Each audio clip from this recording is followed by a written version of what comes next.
আল্লাহ কোরআনে বলেছেন সূরা তাওবার 18 নম্বর আয়াতে আল্লাহ এই ক্যাটাগরি দিয়েছেন, কারা মসজিদ করবে, কারা মাদ্রাসা করবে, এদের যোগ্যতাটা কি হবে আল্লাহ বলেছেন। তো আমরা তো এখন দেখি যে মসজিদ মাদ্রাসাগুলো অনেক মানুষে বানায় যাদের নিজেদের উপরে নিয়ন্ত্রণ নাই, আছে না নাই? এমন লোকেরাই বানাচ্ছে যাদের নিজেদের লোভের কোনো শেষ নাই। মসজিদটাও বানায় লোভে পড়ে, মসজিদটাও করে লোভে পড়ে, মাদ্রাসাটাও বানায় লোভী হয়ে, আছে না নাই? আছে, অনেক আছে। তো ভালো কাজ কিন্তু নিজেকে নিয়ন্ত্রণ করতে পারছে না, তার ভালো কাজের রেজাল্ট ভালো আসবে না, হয়তো অন্যেরা উপকৃত হবে। যে ব্যক্তি না জেনে নামাজ পড়বে সে তো তার নামাজ হয়ে যাবে, মসজিদে নামাজ পড়লে সওয়াব পাবে, কিন্তু যিনি মসজিদ করলেন সে তো মসজিদের বিনিময়ে একটা জান্নাতে ঘর পাওয়ার কথা, কিন্তু তার নফসের উপরে কন্ট্রোল না থাকার কারণে, নিজের সত্তাকে নিয়ন্ত্রণ করতে না পারার কারণে তার এই কাজটা তাকে সাফল্য দিবে না। ফলে এই মসজিদগুলো হেদায়েত শূন্য থাকবে। কি থাকবে? রাসূলুল্লাহ বলছেন এই ধরনের মসজিদগুলোতে খুব বেশি হেদায়েত থাকবে না, মানুষের ইবাদত হবে কিন্তু মানুষের মধ্যে হেদায়েতি যে প্রক্রিয়া এটা তৈরি হবে না, হেদায়েতি সমাজ হবে না, সংখ্যা বাড়বে না। কথা বুঝতেছেন? ইসলাম প্রসার হবে না এদের দ্বারা, এই মসজিদগুলো দ্বারা। কারণ এগুলো কিসের উপরে প্রতিষ্ঠিত?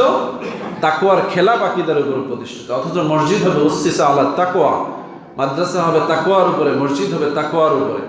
তাকওয়া কোথায় আছে? যারা নিজেরা মুত্তাকি, আল্লাহকে ভয় করে, হালাল হারাম বেঁচে চলে, হারাম উপার্জন দিয়ে হালাল কাজ করতে আসে না, হালাল উপার্জন দিয়া হারাম কাজে ব্যয় করতে যায় না, এইরকম তমিজ নিয়ে যারা চলে এরা তাকওয়াবান, এরা মুত্তাকি, এরা পরহেজগার। এদের দ্বারা যদি কোনো ভালো কাজ হয় সেটার ফলাফল ভালো হবে। এই জন্য আল্লাহ বলছেন ইয়া আইয়ুহাল্লাযীনা আমানুত্তাকুল্লাহ ওয়াল তানজুর নাফসুম মা কদ্দামাত লিগাদ।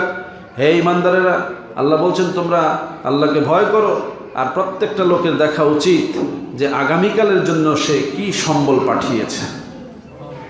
তার এটা ভাবা দরকার আগামীকালের জন্য সে কি পাঠিয়েছে। আগামীকাল বলতে মৃত্যুর পরের জীবনের জন্য সে কি সঞ্চয় করেছে।